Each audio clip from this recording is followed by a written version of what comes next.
What's up, everybody? It's your boy AC, and welcome to another edition of LA Sports Live. So, yesterday, the Lakers had their press conference introducing Anthony Davis to the LA media and the LA media market. It's a pretty cool press conference. It wasn't too long, but we got a lot of information about AD from AD. Drill manager Rob Pelinka spoke a little bit, and the head coach Frank Vogel was there as well. As I mentioned before in one of my other videos, we don't really know a whole lot about Anthony Davis because he been down there playing in New Orleans. Hasn't really been getting a lot of exposure, and just really haven't heard a lot from him.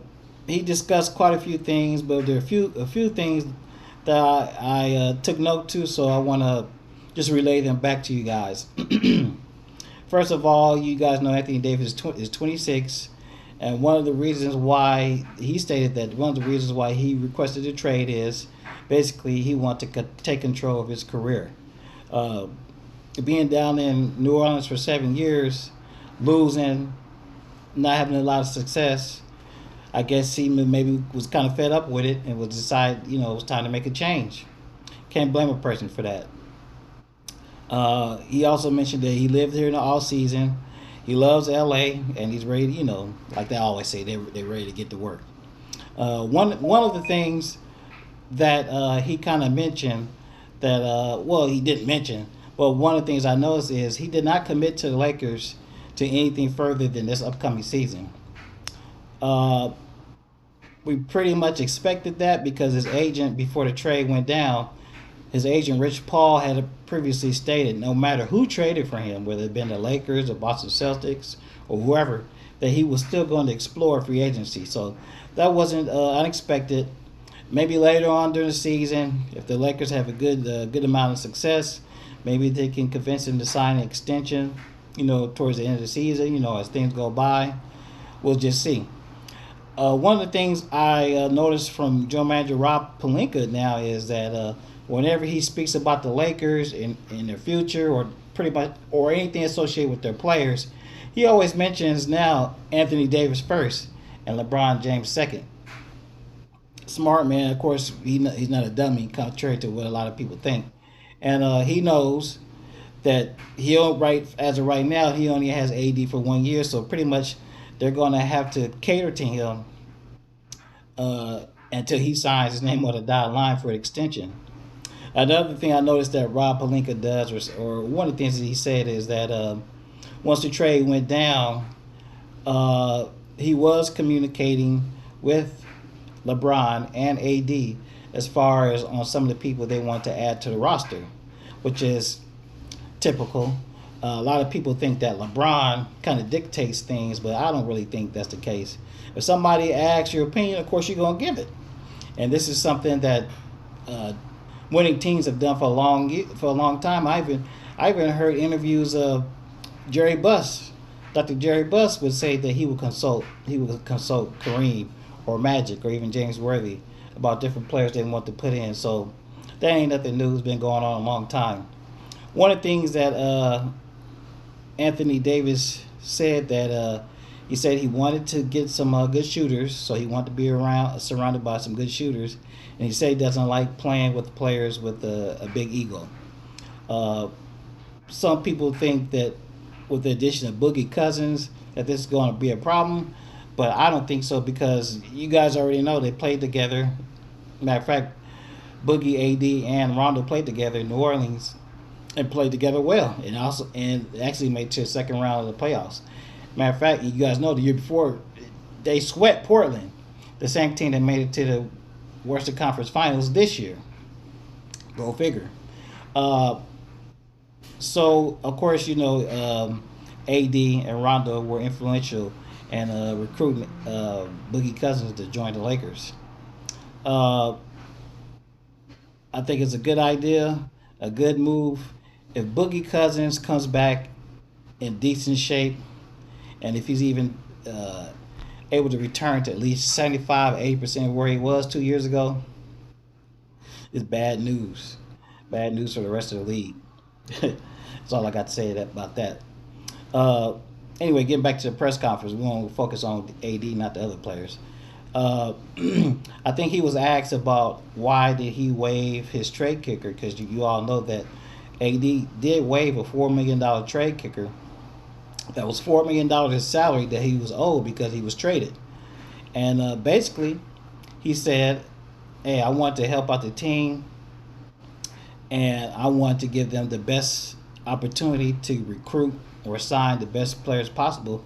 And then he did mention that yeah, he knew that the extra $4 million was needed to for the Lakers to get to the to get to the maximum salary cap available, so they could possibly sign Kawhi.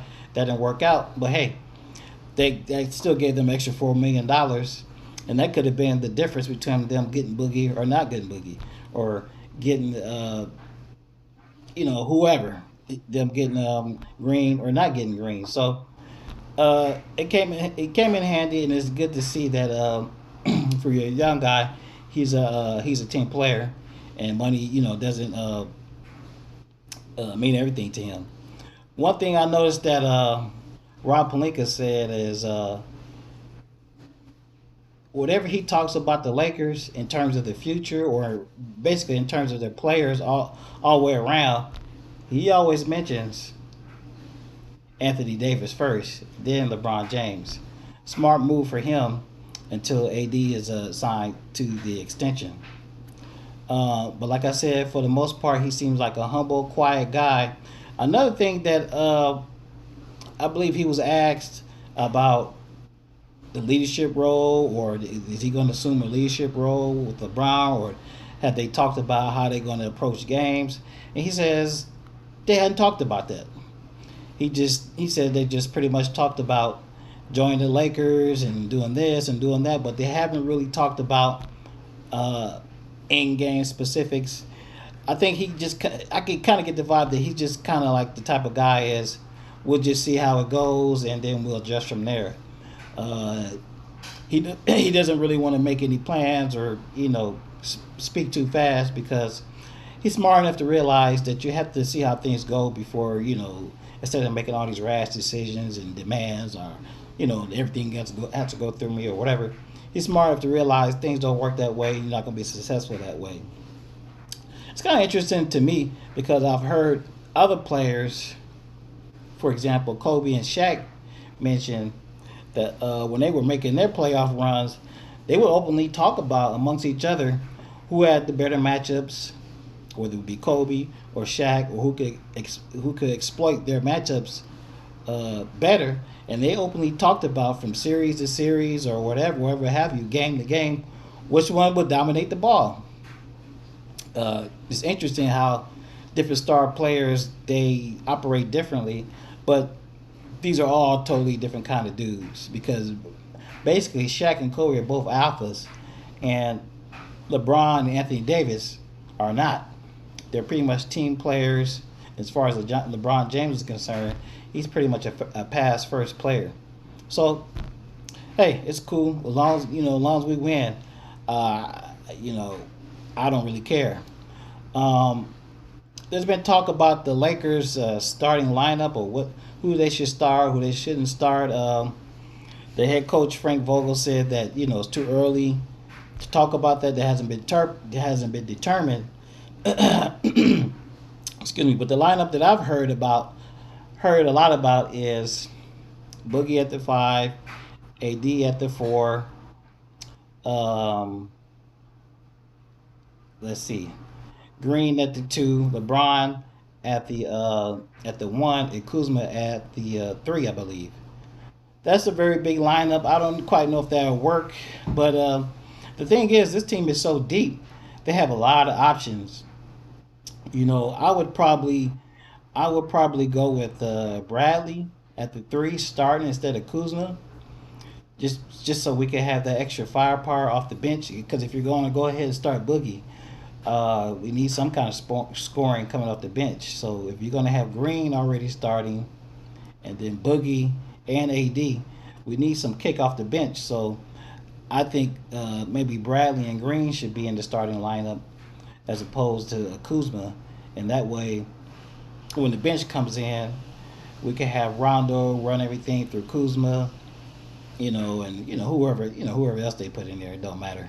But there's so many options. It's good. It's good to have options. The team has 14 players on the roster. They have one spot open, and Rob Pelinka said they're going to hold that open for later on the season as players get released and all that kind of stuff, and they could pick up at least one player. Uh, Interestingly enough, their one draft pick, THT, he's not on the roster, so I'm assuming that he's going to start uh, in the G League, and all the rookies that they drafted. There's about three of them, I believe. They're all pretty much going to be in the G League, and it kind of sucks if you're a young player and you're drafted by the Lakers because you ain't going to get too much run unless some of these guys that they pick up on minimum deals or whatever just retire or give up or get let go because that's one of the characteristics of a LeBron James team. They're pretty much going to go with veterans. They don't have time to cultivate young players.